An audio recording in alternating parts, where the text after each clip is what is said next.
What's going on, everybody? Welcome back to another episode of the Neighborhood Podcast. I am one half of the podcast, Kevin Valentin.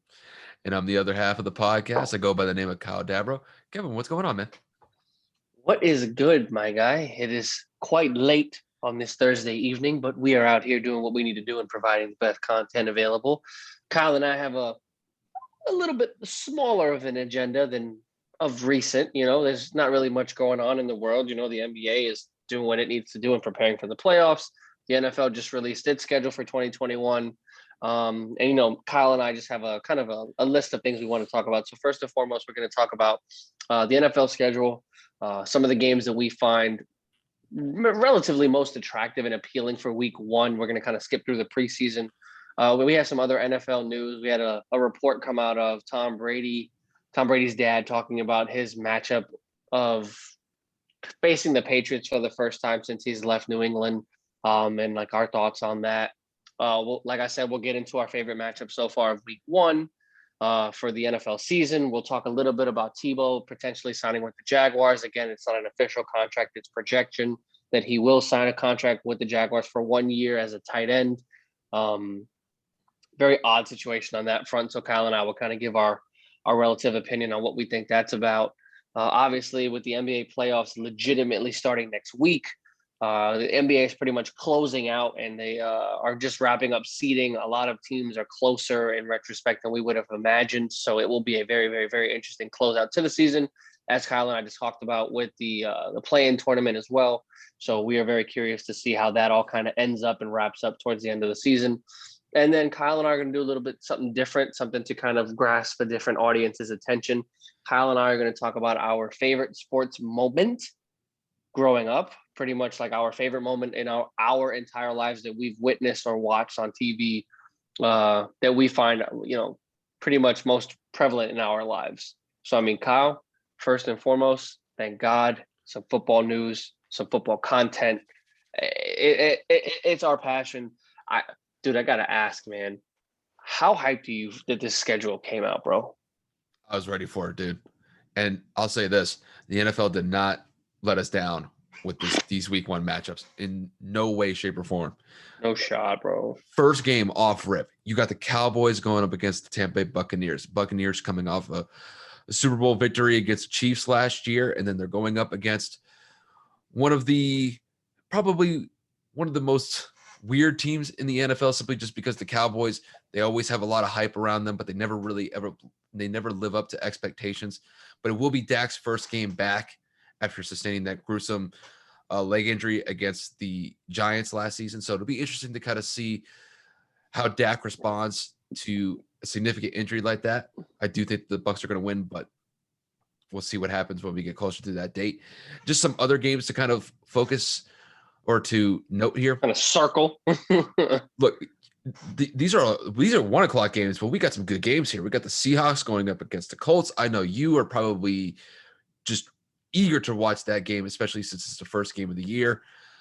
And then to round up the 1 o'clock games, you got the Steelers going up against the Bills. The Steelers, up until like the last 2-3 weeks of the season, they were the number one team in the AFC, and then they just completely forgot how to play football the last 3 weeks of the season and got bounced out of the playoffs pretty early last year. But the Bills are definitely that up-and-coming team in the AFC right now. They're the best team in the AFC East, and it'll be interesting to see if the Bills can sustain their success that they had last year by making it all the way to the AFC Championship game, and see if they can replicate the similar amount of success that they had last season.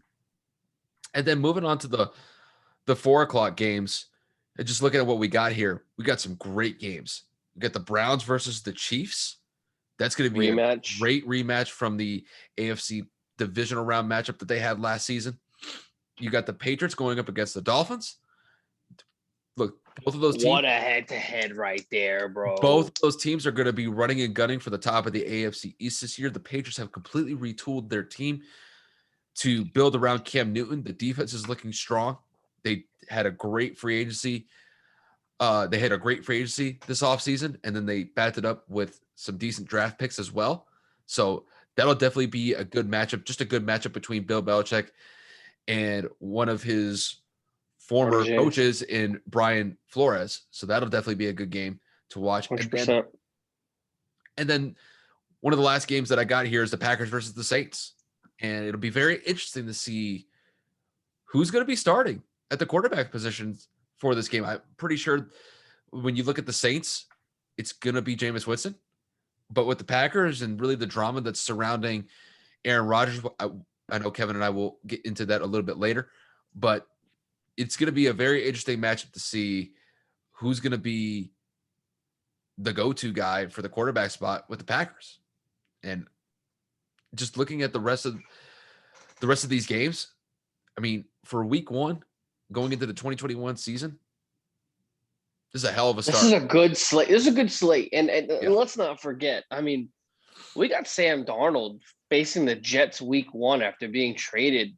Like, he's literally going to go up against his replacement in Zach Wilson instantly. Bro, we're talking like Sam Darnold gets traded, they draft Zach Wilson, and then boom, it's immediate. It's an immediate matchup. I think that's incredible. I think obviously, we all know Sam Darnold got a pretty much the short hand of the stick being drafted by Adam Gase and the career that he ended up having, and then getting traded to Carolina relatively early in the offseason, if not like kind of like within the offseason perspective. It's just, I don't know. I think that's a game for me that I want to watch. I want to see how Sam produces with Matt Rule and the coaching staff over there in Carolina.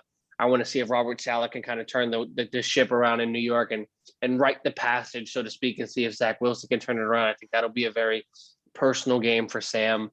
Like Kyle said, Cowboys Bucs week one. We all know the Cowboys offense, when healthy, is absolutely incredible, but we all know that the Buccaneers defense, based off of them re-signing pretty much everybody from their Super Bowl roster, them shutting down the NFL's best offense in Kansas City in the Super Bowl, and it's just like, will Dak be able to come back healthy and lead the Cowboys into a fucking incredible week one upset against the Super Bowl champions?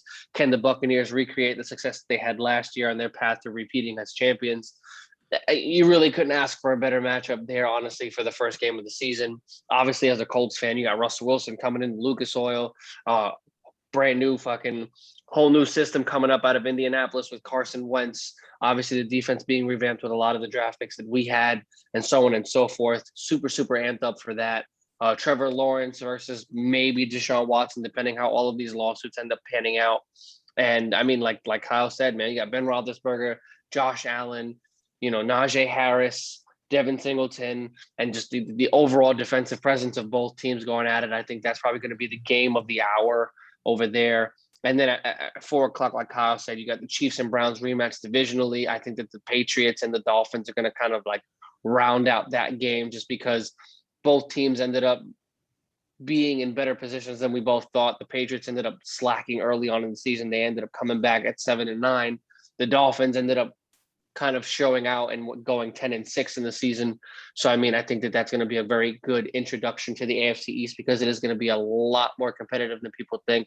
Mm-hmm. And of course, Packers and Saints, Aaron Rodgers, will he be there? Will he retire? Will they trade him? In New Orleans, it's not a guarantee it's going to be Jameis. Will Taysom Hill take the reign? Will it be another competition? Will Sean Payton split the touches between the both of them to have an open competition for the season? Who the fuck knows? I think that's a game I circle mainly because of we don't know the starters for that game. And that's just weird to say that we don't know who's going to start for the Packers, especially since Aaron Rodgers has been there for well over a decade. So obviously that kind of transcends into our next topic.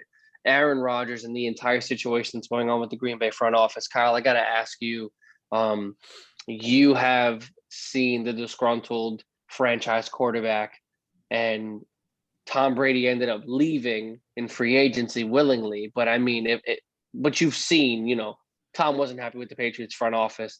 Tom wanted more money. Tom wasn't happy with the team that was around him. So, I mean, you have somewhat of an understanding. First off, my first question is, does Aaron have a leg to stand on? Does he have a right to be this upset? And my second question is, do you think he's the starter week one? It's a tricky one. Do I think he'll be the week one starter? Yes, I think he will be. I know things kind of look murky with that right now, but I think he'll end up being the week one starter. I don't have a lot of faith in it, but I'm going to say yes. Now, when it comes to the issues surrounding the Packers, I don't necessarily think that he has a leg to stand on with the issues that this team has been having. And look, you mentioned Brady, and the one thing that Brady was really good at was just assessing the team around him. Granted, he didn't have really an all-pro receiver like Aaron Rodgers has with Devontae Adams. Granted, Brady had Gronk to throw to, who's one of the best tight ends to ever play the game. But when it A comes little to different though. the weapons that Brady had compared to what Aaron Rodgers has, I would still tend to believe that I think Aaron Rodgers has a better cast of weapons and receivers around him 100%. than Brady ever did with the Patriots. Despite that, though, Brady has 7 Super Bowls, but he had 6 with New England compared to 1 with Aaron Rodgers, and that was over a decade ago. So when I look at the situation with Aaron Rodgers, I've mentioned this before, but at some point, you have to acknowledge that when you look at the cap that Aaron Rodgers is eating up on this team, it is going to have an effect on the entire roster. When you look at this defense, specifically when it comes to the Packers, it has been the weakest part of the team for the last 5 to 10 years, ever since their last Super Bowl run. And you look at just the overall roster, if you look at what Rodgers' cap hit was, which I believe is like in excess of like $35 million, compared to what Brady had when he was playing with the Patriots. Brady at most was getting paid somewhere in between about like 25, maybe like 28 million with the Patriots. And what I'm saying is that the money that the Patriots were able to save with Brady helping out the team build a better roster overall was the reason why that they were so competitive and in so many chances to win Super Bowls or to get to Super Bowls compared to the Packers. The Packers have had chances to get to the Super Bowl. They just have never been able to get there. And that's despite Aaron Rodgers really kind of carrying this team. It's I just think three or four NFC Championship appearances, and they're 0 for 4 since their Super Bowl run. I mean, when you look at what happened last year, that was probably their best chance because Brady played really well in the first half, but played terrible in the second half and gave the Packers multiple chances to win that game. But Aaron Rodgers didn't come through. The year before, they get They freaking also chose to spanked. kick a field goal, though. That was That, not his call. yeah, but he had a couple times to get into the end zone, and he missed some throws. I'm not denying. I'm just saying it's a very big call right there. It's a very Yeah. big decision that's above him, and that's Which is understandable. I get that. But even the year before, they go to the NFC Championship game, get absolutely spanked by the 49ers. And I think their last NFC Championship 49ers last year. that was 2 years ago. Oh, right. I was about to say, what are you talking about? Well, it Yeah, was against Jimmy G. It was last year. It was in 2020. So, and then I think the last NFC Championship game that the Packers were in was against the Seahawks in 2014, the 2015 season, where the onside kick went array and the tight end dropped it and he got cut that off season. Yep. So I won't blame this entirely on Aaron Rodgers. I think that would be unfair for me to say, but he deserves some blame here. Like, to what extent? I don't know what I would really blame it on him. Maybe like 25%, maybe 30%. I wouldn't go like as far as like he deserves more than half the blame. I think that would be unfair to him because he's been playing outstanding. Last year he had an MVP season, and that was despite all the drama in drafting Jordan Love, and still went out there and threw like 45 touchdowns to like 5 interceptions. Like, it was absolutely nuts what he was able to do. But I think this year he will be the day one starter. But I will say this.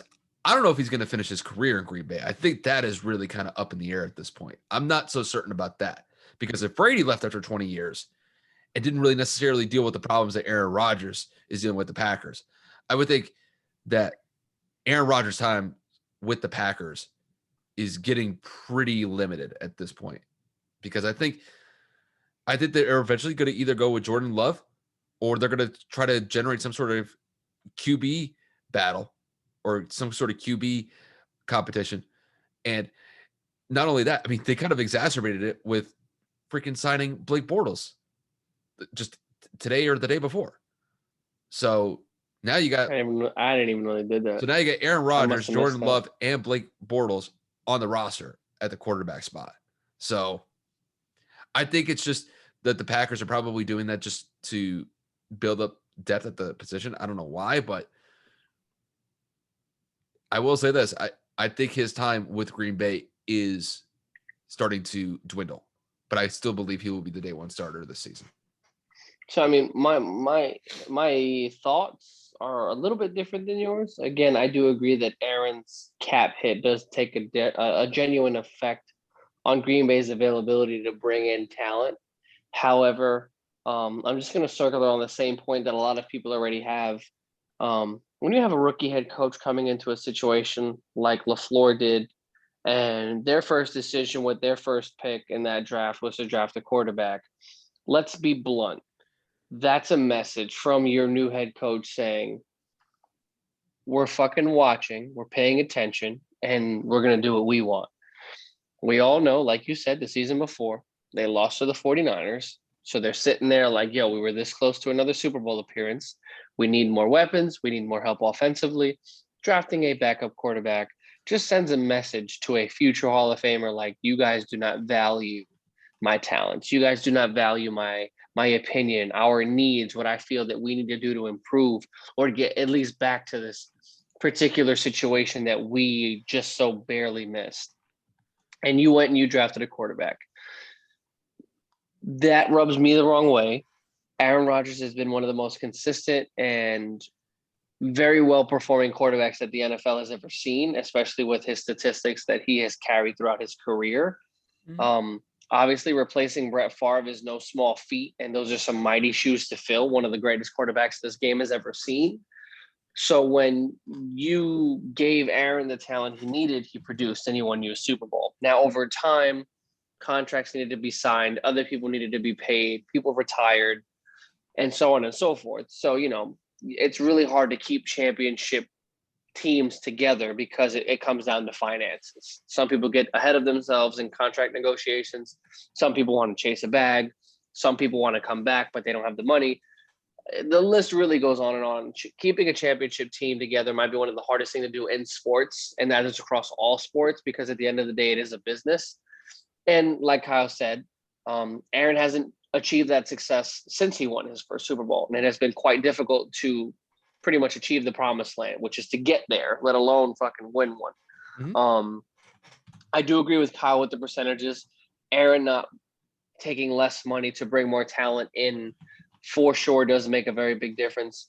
But when you have a brand new head coach that comes in there, to me, that came across arrogant. That came across like a chest move, like, yo, I'm the head coach. I'm doing what I want to do. Like he tried to flex, and then it backfired because obviously Aaron Rodgers went out there and won a fucking MVP. Like, you know what I'm saying? Like Aaron Rodgers went out there and threw for 45 touchdowns.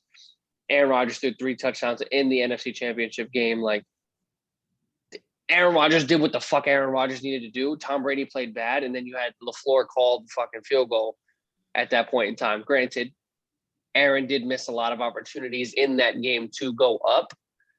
But when you have a quarterback that does, at the end of the day, put up statistical numbers like he does, you kind of have to look around. Like outside of Davante Adams, like you said, a lot of those players are better than what the Patriots had on their team while Tom was there. But if they're doubling Davante, or if they're focusing on Davante and other people cannot create separation, which is exactly what happened in New England, can you really blame Aaron Rodgers for a lack of a call, a bad call, or receivers just genuinely not being open? You can't. I think Aaron has a lot more of a leg to stand on, to me, because he has publicly stated we need help. He has publicly stated Davante needs help. He has said, hey, I think we need to do something different. And instead of wasting money or wasting a draft pick or wasting finances on the wrong players like Green Bay has over the last couple of years, I truly think they could be in a better place. I'm not saying they would have beat the Bucs. I'm not saying they would have beat the Seahawks. I'm just saying, or the 49ers. I'm just saying in general, when your quarterback is vocally saying, hey, I think we need to do something about this, and Green Bay continues to address other needs that aren't what your quarterback and your Hall of Fame quarterback your MVP quarterback, your all fucking pro quarterback, your Super Bowl champion quarterback is saying, I think you should give him a little bit more of an ear to fall on or an ear to listen. He's not Daniel Jones. He's not fucking Derek Carr, who hasn't won anything. He is Aaron Rodgers, who has won 2 to 3 MVPs and a Super Bowl in his career. And I think the GM needed to give him a little bit more of an ear to listen to. You know what I'm saying? I think that his opinion should have been taken into consideration a lot more than what it was. Like, again, I completely acknowledge his contract doesn't help. I completely acknowledge that it doesn't make it easier on a GM to go out and sign other people with less money or more money tied into him. But when you look at it in retrospect, if the GM continues to do what he's doing, why the fuck am I not going to take more money? Why the fuck am I not going to maximize the spend I'm getting? Like, you're not listening to me. Why am I going to care? Like, I'm doing what I need to do at the quarterback position. But at the end of the day, if we're missing chances because the receivers we have on this team that you brought in aren't producing, that's a you problem. I'm putting the ball on the spot. I have no turnovers, basically. We're winning games. We're in positions to win. And it's not happening. So, I mean, the Aaron Rodgers situation, like you said, it is very complicated. It is a little unique. He is leaning towards the Carson Palmer road of threatening to retire rather than giving them the satisfaction of playing for them. He's not at that pace yet where he's saying, trade me here or trade me there. He's kind of just saying, I don't want to be here as long as the GM is here, or, you kind of have to choose it's me or him.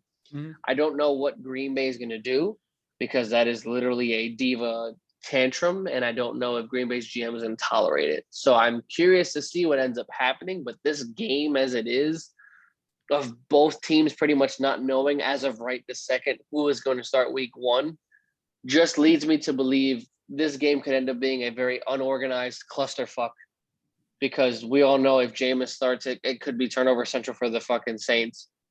But if Taysom Hill starts, it could end up being a lot of freaking run pass option plays that don't really go anywhere. And if Jordan Love starts for Green Bay, we all know that there were rumors circulating all offseason and all season that Jordan Love suffered from accuracy issues all year long in practice. So basically, it could end up being 2 quarterbacks throwing to the other team the entire game.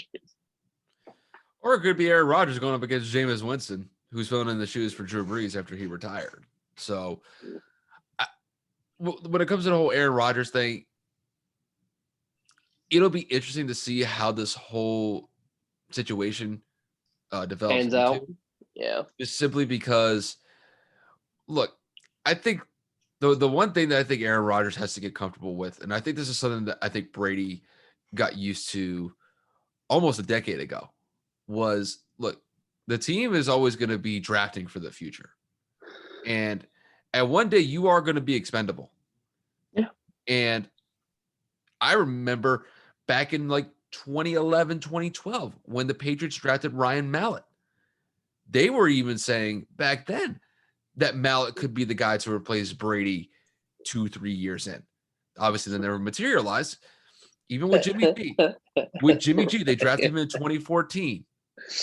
A lot of people in NFL circles thought, oh yeah, this is going to be the guy to replace Brady. They ended up trading him to San Francisco. Brady wins a couple Super Bowls, and now Jimmy G is possibly either on the way out from San Francisco or is still going to be there while they develop Trey Lance. So, and now Brady's with Tampa, and he just came off of a Super Bowl his first season there.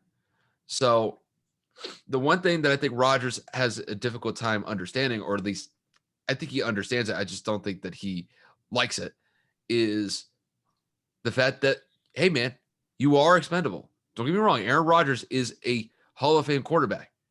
That doesn't mean he's exempt from being expendable. Yeah.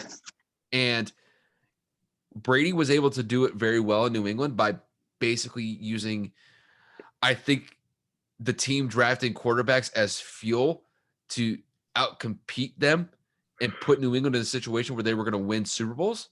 I think he did that very effectively. and Brady wasn't really vocal about that in his time with New England, maybe up until the whole Jimmy G situation started to really come to fruition. And even despite that, New England won 2 Super Bowls in Yeah. the process. With Rodgers, though, Rodgers is a lot more vocal, and his leadership skills aren't necessarily the best, not compared to Brady. Yeah. Brady's an impeccable leader of a team. Yeah, we've heard a Rodgers, lot of, negative stories coming from Green Bay and former players that have played with Aaron that he could be a little bit overwhelming. Rodgers is a little bit more critical Yeah. than I think a lot of guys on the team probably would like him to be. Yeah. But that just kind of speaks to Aaron Rodgers' personality. And look, granted, not every player is going to be, a shining star on a hill like Brady is when it comes to leadership skills. And like I get it. It's just that with Rodgers does have a little bit more of a, oh God, how do I put this in the words? I wouldn't say confrontational, but like that seems like a little bit too far. A little bit more of an assertive attitude. I think he's a little bit more vulnerable to just criticism overall of some teammates and some coaches around him than Brady was. That's probably the best way that I can put it without being overly disrespectful to Rodgers. And I don't want to get this lost in translation. Rodgers' play on the field has been absolutely phenomenal. That goes without saying. Yeah. It's just when it comes to his leadership skills, they're not necessarily the best. Yeah, they're always at some point in question. But before we go out and, drag this episode on just about Aaron Rodgers, obviously, we know this news is, for the most part, relatively old in regards to update wise. Aaron's kind of staying with his camp. The Packers are staying with their camp. So it's just going to be a chess game at this point. Who's going to make a move, who's going to cut, who's going to give. But in regards to the next subject, I know for a fact, Kyle, I know you have a lot of interest in this because, well, first of all, it's your GOAT. It is the GOAT, and it is your team in which your GOAT played for. So this matchup, Tom's dad saying what he said, making the comments that he did. I'm not going to get into what he said. You can go out there. This is your squad. This is your moment. Like, how do you feel about what Mr. Brady said about this game? He's excited for it, and I would be too. This is the first matchup that we're going to see between Brady against the Patriots. This is probably going to be the only time that we're going to actually see this matchup in the rest of Brady's career, because I think this will be the only time that this matchup ever occurs, because usually AFC East teams and NFC South teams only really compete against each other like once every 4 years. So, but just to kind of dive into what Brady's dad said, he said that the Bucs are basically going to handily beat the Patriots, and that after the Bucs leave Foxborough, the Bucs are going to be 4-0. So he is extremely confident about his son's ability to go out there and perform extremely well against his old team. Now, here's the thing, though, and this is something that I think maybe his dad understands, but maybe kind of lost sight of it in the moment. The Patriots have a decent defense here. That pass rush that they have is going to be a tough one for the Bucs to deal with. And the secondary is still pretty strong. They still got Devin as the lead safety back there. They still have Stephon Gilmore on the roster. He actually survived all of the trade rumors throughout the draft and is still currently on the team. It's just crazy to me. And you're getting all the COVID opt-outs from last year back, except for Patrick Chung. Patrick Chung retired this offseason. So you got Dante Hightower, who is the captain of the defense, and maybe you could say Devin McCourty as well. Like, those are the two captains leading the way. That is not the same defense that we saw last year. This defense is going to be much better than they were last year. They have a better pass rush with adding Matt Judon to the roster and Devon Gotcha from the Dolphins last year. So the main thing with New England, though, is what are they going to be able to produce offensively? New England went out of their way to really try to build up this offense from last season, which was, by all accounts, and I watched all these games, was atrocious. they just really couldn't generate any sort of consistency throughout the season to really put up a decent amount of points. And it was Cam's first season in a new system coming off of a shoulder surgery, and he wasn't necessarily his best. But now that he has a full season under his belt with New England and now going into his second year with the Pats, I expect him to be in a better position to compete better than he did last year. Yeah. So I think on paper, I think everybody's probably thinking, yeah, the Bucs are going to roll into Foxborough and pretty much do what they're going to do. And I'm not going to go that far. I think it's going to be a much more competitive game. And look, Belichick coached Brady for 20 years. There's not one guy that knows Brady better than Belichick. So Correct. he knows how to get to Brady. And really all they Yes. got to do is bring some sort of interior pass rush to get him off a spot and feel uncomfortable. And it's very odd for me to talk about Brady this way because he's my guy. Yeah. But it's like you have to kind of look at him as an opponent for 1 week, and you got to find out his weaknesses. And it's going to be a pass rush. You have to be able to get a pass rush, and you got to hold up on the back end. And I do think that when you look at the Patriots secondary, they at least have the players that are capable of rising up to the challenge to compete and play decent defense against Mike Evans, Chris Godwin, Gronk, AB, Cameron Brate, you name it. Trust me, the Bucs got a squad, but the Patriots defense can hold their own against that team. I don't know if it's going to be a blowout like some people may project, and maybe I think Brady's dad is kind of projecting here, but I think it's going to be a closer game than I think people realize. And it's going to be interesting to see what Cam produces on the offensive side of the ball. That's really the question mark here. And that's the part where maybe Brady's dad is right, just because there are still some question marks with Cam's ability to lead the Patriots offense. But all in all, this is going to be a great matchup. I'm going to love it. I'm going to be right in front of my TV watching it. I believe it's a Sunday night game. So this is probably going to be the most watched Sunday night game of the season. I'd be hard pressed to find a better game than this one. Yeah, it's the 3rd of October. It's that Sunday night. Dude, I'm dealing with it. I don't know what it is. I'm dealing with sniffles, dude. It's awful. And I'm sitting here passing out mid-episode. I'm exhausted. Guys, I'm sorry if I seem like I'm nodding off. I've been up since 6 a.m. Today's been quite a hectic day. It's midnight right now as we record. So, we are pretty much on fumes for the day. So we're going to try to push through. I think that the game's going to be interesting. I think Tom playing against his former team, his coach, is going to have a little bit more energy, a little bit more pep in his step. Not that Tom comes to any game playing half-assed, but this is going to be something circled on his calendar. This is for sure going to be something that he wants to dominate and make sure that New England probably feels that they regret letting him go, or, make New England feel some type of pain. And I think it's going to be a great game. I'm excited for it. Obviously, it's week 4, so we do have some other games to get into.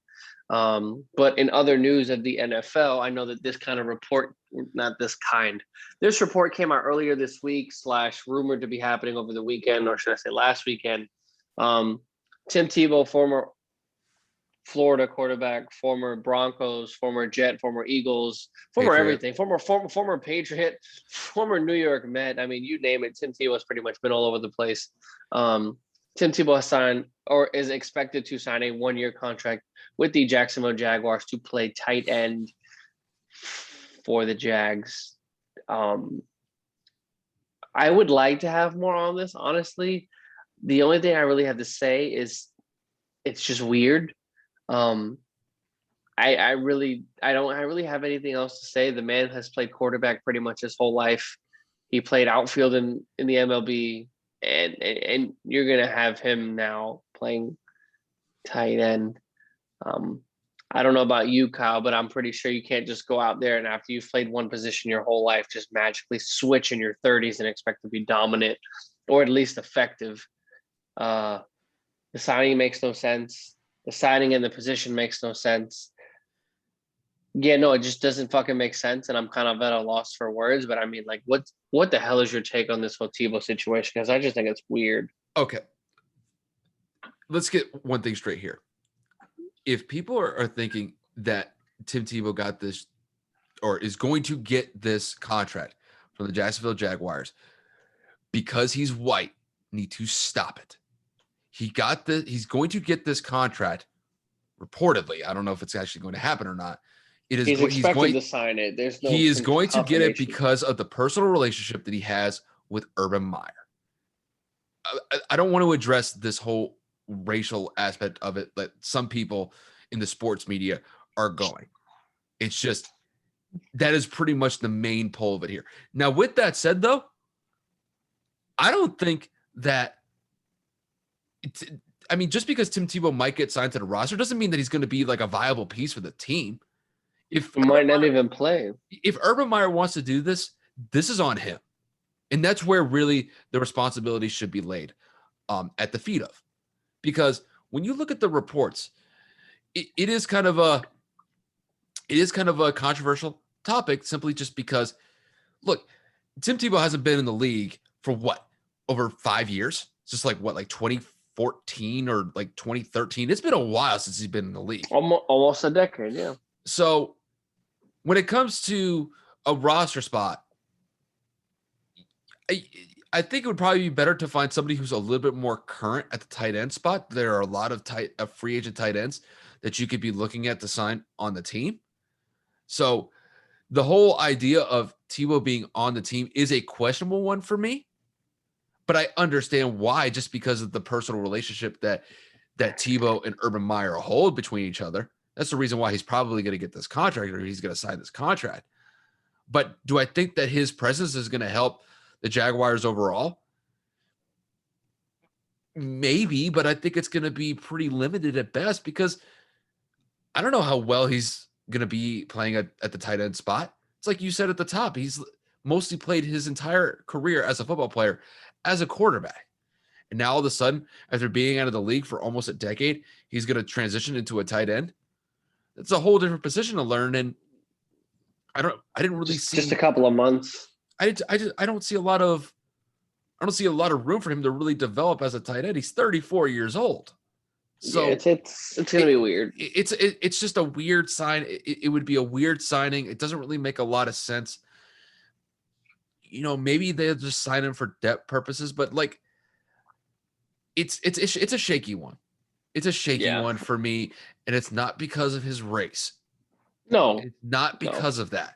It's because I just don't know how viable he's going to be as a player on the team. And honestly, he may even get cut before the season starts. I can't even rule that out. I can't rule that out either. So I know that my opinion is probably like all over the place here, but it's like, it's just the move wouldn't really make a lot of sense positionally speaking, but how he gets on the team, I get it. I do. Yeah, I mean, it's an awkward situation. Once again, as everybody knows, being a big Gator fan and Urban retiring and then going to Ohio State and then retiring, and now he's coaching in the NFL. It just goes to show how tight these connections are, man. It really does go to show who you meet, who you know, really does matter. And obviously, you're sitting here like, hey, by the way, like, I want to come back, coach. Like, what are you going to do for me? And it's like, obviously, everybody knows that Tebow's not the greatest tight end that everybody's seen. He's not an undrafted free agent. He's not somebody that played tight end sometimes at Florida or in the league. But there was a lot of hype behind it. There was a lot of probably chitter and chatter about why he's coming back, or why they want him back. But I really don't have anything to say after you reiterated what it is that you went through, and it's a little crazy. It's a little confusing, but what are we gonna do at this point? You know what I'm saying? Yeah, it's Urban Meyer's responsibility at the end of the day. Yeah. So whatever happens with this whole Tim Tebow thing, that's where the responsibility should be laid at. So I don't really have much else to say other than that. It'll be interesting to see if he gets signed, though. It'll be just the rumor has it is he's going to sign this week or like at the end of the week. So I mean, we don't know the specifications of the contract. I would assume there has to be a lot of stipulations involved, a lot of incentives. There's no way they're going to give him a straight contract with money guaranteed. It's a 1-year deal. That's pretty much what most of the reports that I've seen are circulating around. Is pretty much going to be a 1-year deal, probably on a veteran minimum contract. And I wouldn't even give him that, bro. He hasn't been in the league in 10 years, and it's How do I give you the vet minimum of a position you haven't never played? Like, that's what I'm Like saying. The contract. I'm very curious to see what the contract's going to say. it is going to be a very base salary. You're Yeah, probably talking somewhere around maybe like 500,000, like 750,000. You want to build some yeah. incentives into it, that's fine.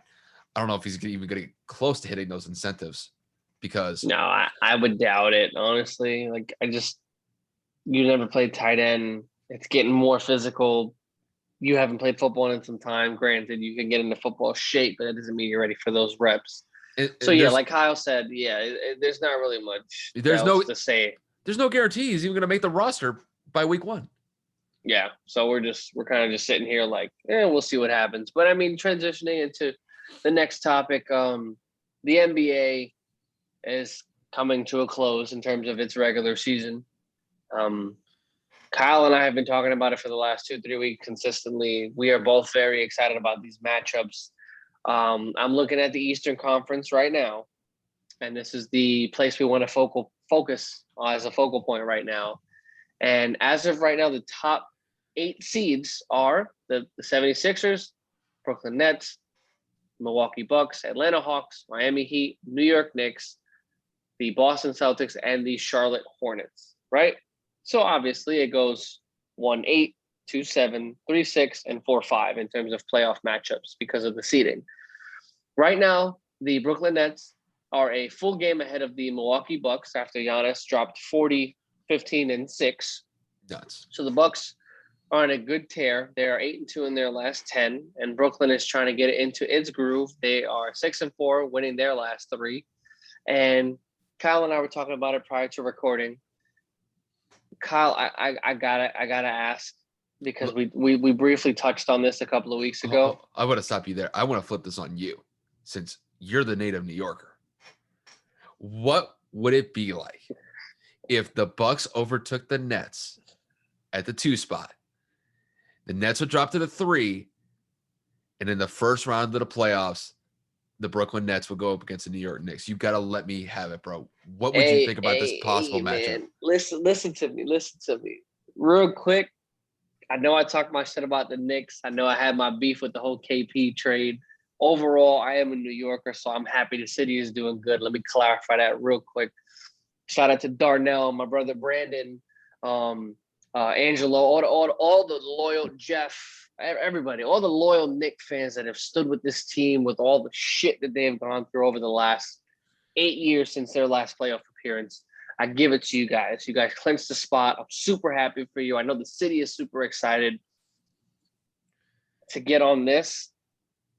Knicks, Nets, Brooklyn, Manhattan, Julius Randle, RJ Barrett, Kevin Durant, James Harden, Kyrie Irving. If this 3 versus 6 seed happens, Kyle, Manhattan will explode. Knicks fans, Brooklyn fans, random fans, it's going to be one for the history books. Obviously, we lost an entire year with fans with COVID this past season. Obviously, the Knicks haven't been in the postseason since 2013 and Carmelo Anthony. Brooklyn is fully loaded. James Harden is healthy. I really don't know what to say because the excitement behind it for me that's not even a Knick or Net fan is insane because I know for a fact New York is going to erupt. Doesn't matter the outcome. Obviously, like I know more Knick fans than Net fans, but I'm just saying this is good for basketball. This is good for sports. This is good for the city. It is going to be an electrifying matchup. The Knicks don't roll over. The Nets have one of the greatest offenses in NBA history. Tom Thibodeau is turning this team around for New York. Steve Nash is running the team that he runs in Brooklyn. I'm hyped. I got goosebumps thinking about it. I will not miss a game of this series.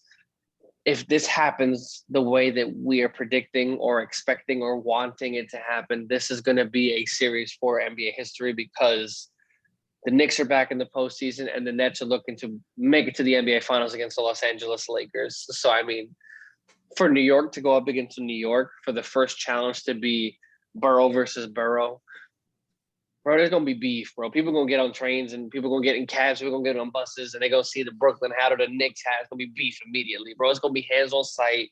It's gonna be fucking drama on site. It's gonna be crazy. And I'm hyped. I'm hyped. I really am. I'm super hyped for all the people I just named because those are the people that I talk to on the regular about the Knicks. And it's like they understand they want a higher seating just because they want to know that they did well this season. But if it were to end the way that it does right now, if the Nets were to fall to that 3 spot, I know for a fucking fact this is the matchup they want. This is the opponent they want to face. They want all the fucking smoke with each other, and they don't care what it takes, bro. I don't know if the Knicks win this series just because the firepower of Brooklyn in a 7-game series could be a lot to overtake. But as a New Yorker, seeing the potential matchup that's approaching, I think this is gonna blow up ratings. I think this is gonna blow the ratings out of the water for week 1 if this were to happen, if like for the first round, in my opinion. I'm gonna sit here and tell you right now, if they were to get this matchup between the Knicks and the Nets in the first round of the playoffs, it would be fireworks. I would have my freaking face glued in front of the TV watching this series. And God forbid if this happens. But what if, I'm just saying, what if the Knicks beat the Nets in the first round of the play? I gotta cut you off. Sorry. If the New York Knickerbockers beat the Brooklyn Nets, Kyrie, KD, and Harden need to dismantle. Like they need to break it off. They're never going to be able to walk downtown. They're never going to be able to walk through a borough. They're never going to be able to fucking ride anything. Like they're never going to be able to go anywhere. Knick fans are relentless. Knick fans are ruthless. Knick fans are fucking heartless. And I say that because when the Porzingis trade happened, my DMs were fucking blown up for months. My mentions are still blown up about this trade. If the Knicks beat the Nets, no Net fan can come out and say anything ever again for years. Even if the Knicks lose in the next series, even if the fucking Nets come back fully loaded and fucking LeBron James joins the Nets, bro, it's going to be like the Nets will be regarded as the bitch-made team of New York. Like the Knicks on paper versus the Nets on paper are incomparable to me. You know what I'm saying? Kevin Durant's better than Julius.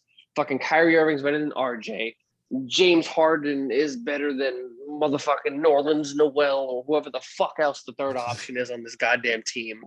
Derrick Rose or somebody like that. The Knicks should not win this series again based on just paper of talent that each team has. Yeah. But if it happens, I warn every Nets fan: don't leave your house.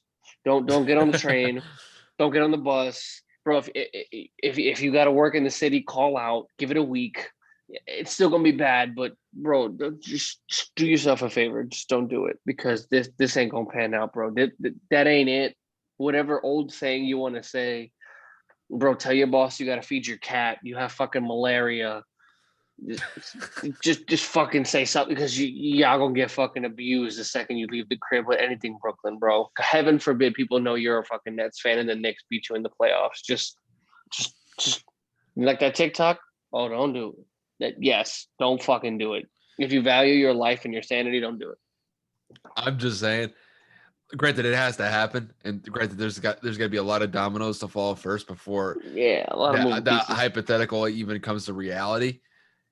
But man, what a time it would be to live in the city if by some miracle the Nets dropped to the 3 seed, they played the Knicks in the first round of the playoffs, and the Knicks beat the Nets in the first round of the playoffs. The Nets will never be able to live that down. Kevin Durant will never be able to live that down. Kyrie, James, there will be so much criticism thrown their way. It'll be relentless. And the only thing that I could probably equate it to would be just the relentless criticism that LeBron got from the entire league when he made the move down the South Beach after his South Beach, yep, with the Cavs. Oh, granted, it won't be the vitriol won't be as severe as what LeBron faced when his with his first year with Miami. Yeah. But it's just the jokes and the memes will never stop against the Nets. It would just No. be a constant wave of jokes on Twitter about the Nets lost to the Knicks in the first round of the My playoffs. timeline would be broken. My friends, my group chats, my phone calls, my social media inbox. It's gonna be nuts. Honestly, granted, I know Knicks fans probably want an NBA title more than anything else. Of course. But they will. But granted, this season has already been a pretty good success for the Knicks. Man, if they don't win the finals, but they somehow manage to beat the Nets in the first round of the playoffs, I think they'll suffice with that. I know a lot of Knicks fans will just be happy that it wasn't the Nets that won, and I know that they'll be happy they won a series, and I know that they'll be even more happy knowing it was against the rival across the bay. You know what I'm saying? Like they will just they'll be able to sleep at night. I'm not even a Knicks fan, and I want this to happen. I agree. I want to see this happen. I just want to see the matchup because the Knicks, granted, they don't have the caliber of players to go toe-to-toe with the Nets, but this team is gritty and they don't give up. Nope. And that's the one thing that I love about this Knicks team is that they just find ways to stay competitive and grind out games. And I really do think that this blend of like veteran leadership with the youth that they have on this team is just great. And I hope it continues into the playoffs. But I pray that this series ends up happening. It would be so great for the NBA and a battle of New York to start off the playoffs. Are you kidding me? Ratings will go through the roof just in the state alone. Honestly, like everybody would be glued to their TV. Bars would have it on. Everything. It would be just great for basketball. The Knicks in the playoffs is good for basketball. The city would just be on fire if that series were to happen in the first round of the playoff. I would love to go home and watch some of these games, but obviously, costs fucking money to fly. Yeah. Bro, I'm literally looking at their last game, and I'm sitting here like, bro, these fucking guys, bro. Julius Randle had 25, 9, and 9. Fucking RJ Barrett had fucking 24, 9, and 5. Alec Burks had fucking 30, 10, and 2 in 34 minutes off the bench. Like the Knicks are no joke. The Knicks are no scrub. The Knicks are back, and I'm happy for them. I really am, because this potential matchup could break the internet. Oh yeah, for me at least. I'm keeping my fingers crossed that the Bulls beat the Nets or the Cavs beat the Nets in the next two games, and I'm hoping that the Bucs find a way to either beat the Heat and the Bulls in their next two games, just to make this series happen. It's probably a pipe dream. I don't care. I need to see it. I'd love it. That's it. That's what we're leaving it on. We both want to see it. We both are fucking dying for it. It's been rumored that all Knicks fans wanted this to happen all season long. The potential of it being right in front of us is beyond enticing. So we're just going to kind of like simply transition into our last segment of the evening. And we are going to talk about our favorite sports moment of our life that we've witnessed, whether in person or on TV. Kyle, I'm going to start with you. You had to pick one in 26 years of life. What you got for me? It's tough because I've got two and I got to narrow it down to one.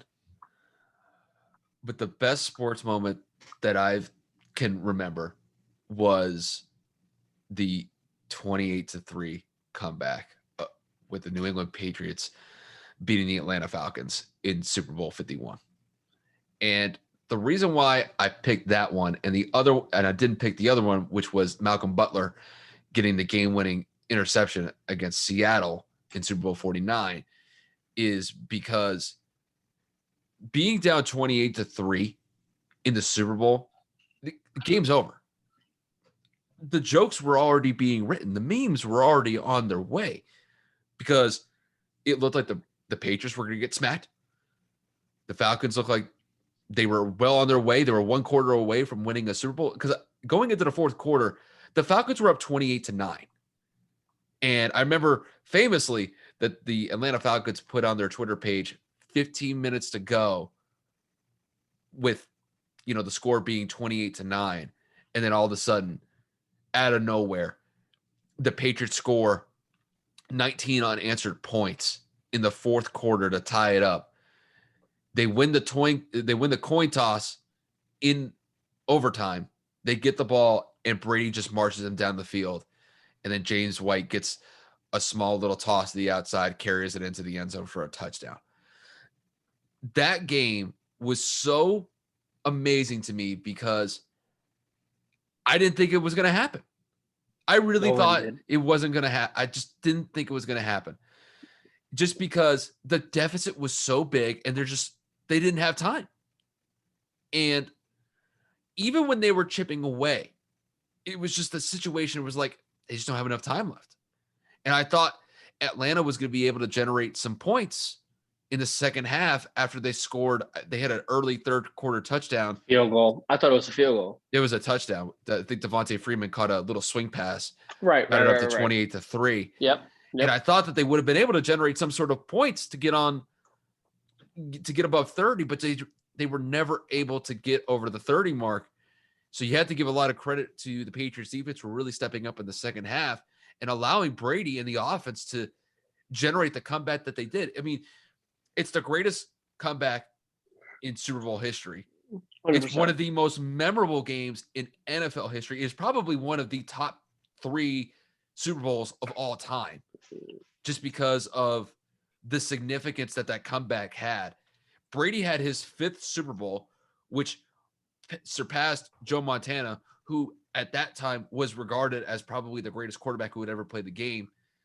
And it was just a moment in time where you couldn't believe that it was actually happening. I sit here today, I watch that game every now and then just to kind of refresh my memory about it. It was just an amazing comeback. The only time that I've ever seen really a comeback like that with New England was maybe a couple years before, where I think the Patriots were down 24-0 at home to the Denver Broncos. This is when Peyton was on the Broncos at the time. They come back from 24-0 down and end up winning the game in overtime. Similar situation. The Patriots are down by 25 in the biggest game of the year. And they somehow managed to come back and provide the entire sports world a moment that it will never forget. And for me personally, I'm still stunned to this day that the Patriots were able to come back and get their 5th Super Bowl in one of the most dramatic fashions that we'll ever see. I mean, let it be noted for the audience. I was one of the people that were blowing Kyle up that evening. Kyle got a lot of satisfaction. I actually rejected about 6 of his calls that night after the Patriots won.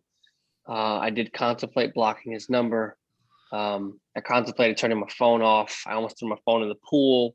There are a lot of emotions running through my mind when the Falcons choked. So, I vividly remember that evening. And then the second it was 28-3, it was just like, yo, your boy sucks. He'll never be better than fucking Joe Montana. He thought he was going to win. He thought he was going to walk in here and roll over. Dwight Freeney's going to get another one. Because at the time, Dwight Freeney was on the Falcons, and he had about, I think, a sack and a half, if not 2 sacks on Brady, because he was just torching with the fucking Hall of Fame spin move that he has or had. But nevertheless, you know what I'm saying? You know where I'm getting at. That game was incredible. That game was forever memorable. And obviously, as a Patriots fan, it's an iconic and historic game in itself. Tom Brady's the only guy that I know who's ever beaten the internet like that. He's the only guy. He's beaten time, and he's still beating time, and he has beaten the internet multiple times. For my moment, this is actually something I was privileged and blessed to witness in person. I was at the 2008 All-Star Game Home Run Derby at Yankee Stadium. My dad surprised me for my 13th birthday, and he took me to that game, or should I say that Home Run Derby, and I was able to witness Josh Hamilton break an All-Star Game record, and should I say shatter an All-Star Game record with 28 home runs in one round. And to top it off, well, a couple of things to top it off. One, It's in fucking Yankee Stadium. I was over the moon. I was home. I was in the greatest place on earth in the world. To me, like that was just a place that I found to be a magical place. Like a lot of people find Disney, like that's Yankee Stadium to me. It's just when I'm there, I feel like nothing can go wrong. That's first. Second, it was the last year of the stadium. So everything that had happened in that game was legitimate history. Whether Josh hit 2 home runs or whether he had 28, I got to witness the final All-Star game, or should I say the final home run derby in that stadium. And third, where Josh was actually hitting them was about 5 to 6 rows beneath my seats.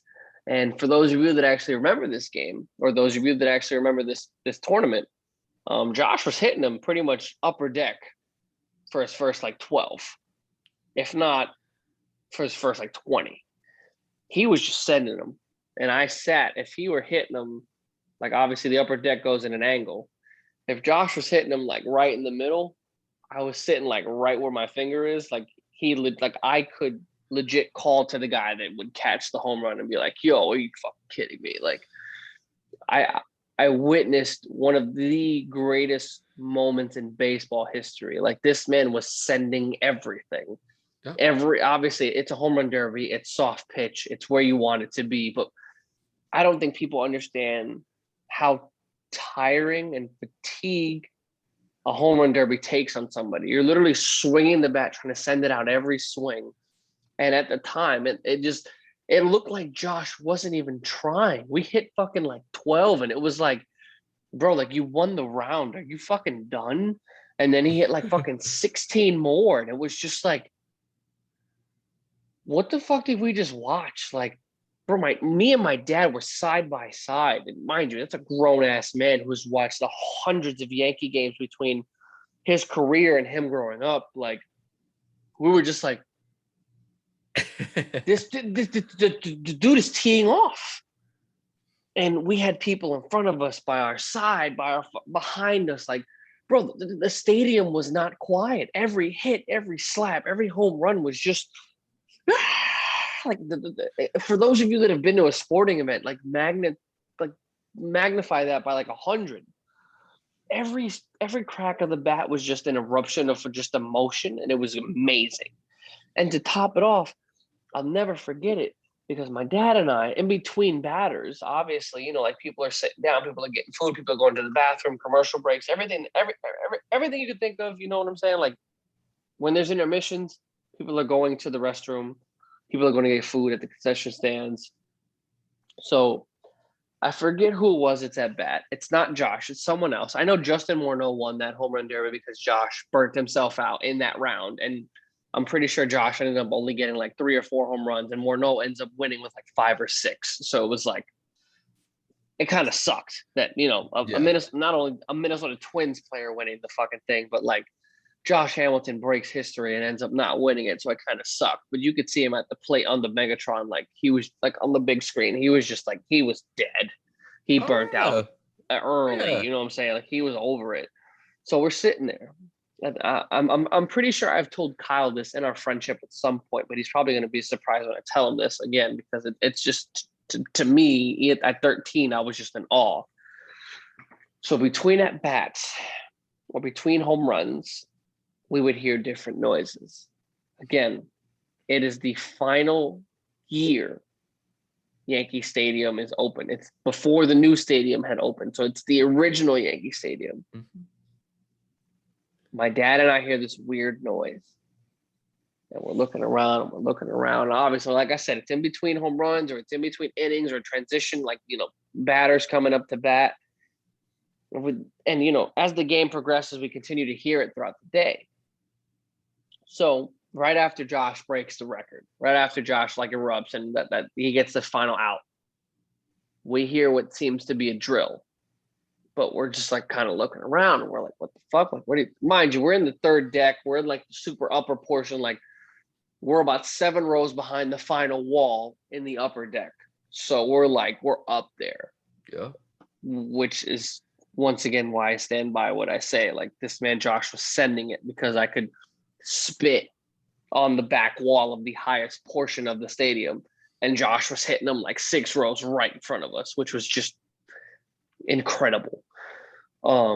Back to what I was saying though, we're sitting there, we keep hearing like zzz, zzz, like different points of the night, and we're like, yo, what the fuck? Like, we can't find anything. Everybody's standing, everybody's cheering, everybody's going nuts. So we're sitting there, and I can't remember who it was in between or what was going on, but the bottom line is we found out what it was. It was the people behind us drilling the seat covers off of the stadium, taking them one by one, and we caught them, and we turned around, and we're like, what the fuck? And the guy is with his boy or his brother or whatever, and they're like, shh. Mind you, again, it's the fucking Bronx. Like, people fucking steal stupid shit, bro. Like, people fucking steal bus tokens, people fucking steal seat covers, like, people steal everything, right? But again, it's Yankee Stadium. Everything that comes out of this stadium is going to sell for thousands of fucking dollars because it's an original piece. By the end of the night, the man had no seat because he drilled the top, he drilled the fucking armrests, and he drilled the seat off. So it was a hole in the aisle. And they took one. They didn't take both. They were smart. One guy took the seat back, put it under his shirt. The other guy took the seat base, put it under his shirt. And the armrests were long enough to fit in their pockets. They wore jeans and put their shirt over it. They wore like cargo pants. And it's summertime, bro. It's fucking like July 12th, July 13th. The All-Star game for the MLB is always in the middle of July. So it's hot. And obviously they left. They left with a part of the stadium. And as we're walking out, as you know, the home run derby ended, we all have to walk out accordingly down the file line into the fucking corridor, into the hallway. And we see them, and we just look at them, and we make eye contact, and we wanted to say something, but it was like, what are we supposed to say? Like, they just robbed Yankee Stadium blind. I don't remember their names or whatever the fuck happened, but all I know is I'll never forget, like, the stadium's cheering for something. Everybody's up, and the two of them are sitting, and it's legit. I cannot exaggerate what it was. It was one guy sitting like this, and the other guy sitting like this, drilling underneath. But the one I made eye contact with, the drill's in this hand, and he's literally zzz, zzz, zzz. He can't make it consistently loud. So like every time a home run was cracked or every time the crowd went nuts, he would make a little bit of the screw looser. And they got 2 Yankee Stadium chairs. I've never heard this story before. That's a good I've one, told bro. I've told it to you before, but like it was when we first met. I honestly don't even remember it. That's a good one. That, you know how much time and effort it is to drill a seat out of the. They unscrewed it, yeah. And they did 2 of them. Mind you, for the record, Like, to go into what? a stadium, you need to go through a metal detector. Uh-huh. How they got the drill in the stadium baffles the fuck out of me. But they did it, and they got the chairs, and it's probably somewhere in their house if they're smart. If they sold it, they probably made thousands of dollars because people were selling dirt. People were selling bricks, like actual fucking rocks from the stadium. Believe it or not, the story actually gets better because I got to be on the field that day, and my dad, without putting his government out there, had accessibility to certain things because of his job. And my uncle Tony, one of my dad's really good friends, knew somebody in the stadium who did security, and we had to wait outside the stadium for about 4 hours. So we're talking like After or before? After. Okay. The home run derby ended at like 10, 11. We didn't get back into the stadium until about 3 a.m. I got to stand on the field that Derek Jeter stood on. I got to be on the field with Chuck Knobloch, Andy Pettit, Bernie Williams, Babe Ruth, Mickey Mantle, everybody. I got to be on that field. I got to walk the dirt, the bases, the outfield. I got to fucking walk in the bullpen, sit in the dugout. It's one of the greatest experiences of my whole life. Like I get emotional thinking about it because the Yankees are my world. Like they're my whole life. Like born and raised in the Bronx, pinstripes were everything I've ever been taught. And I got to stand on the field that history was made, the greatest franchise in sports. Bro, my hairs are standing. Like I will never, ever forget. Like I was there, and my uncle actually took his Swiss Army knife and cut a chunk of right field out.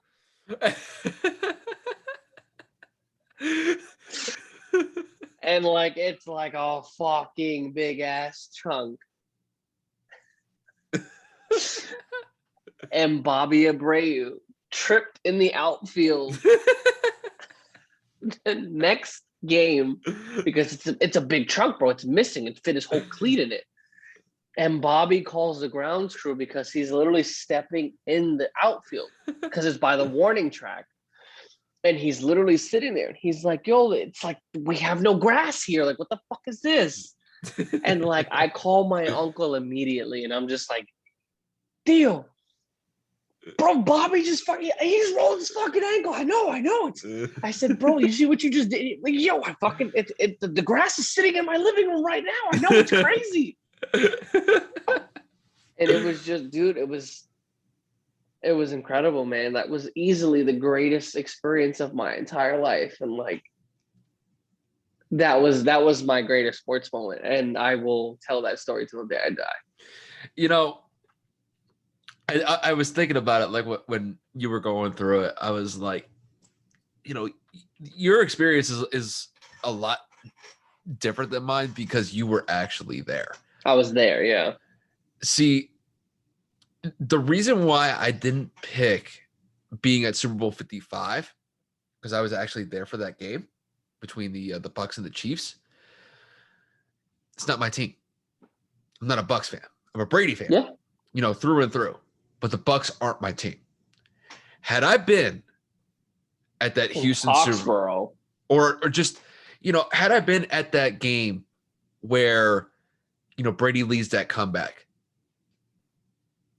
I don't know what I would have done had I been at that game.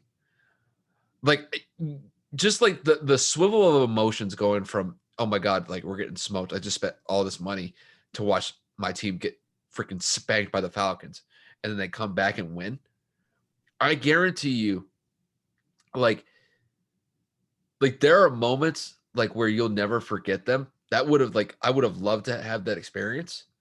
And I remember I thought about going to the Atlanta Super Bowl in Super Bowl 53, where the Patriots played against the Rams. I'm so glad that I didn't because it was probably one of the most boring Super Bowls we've ever seen.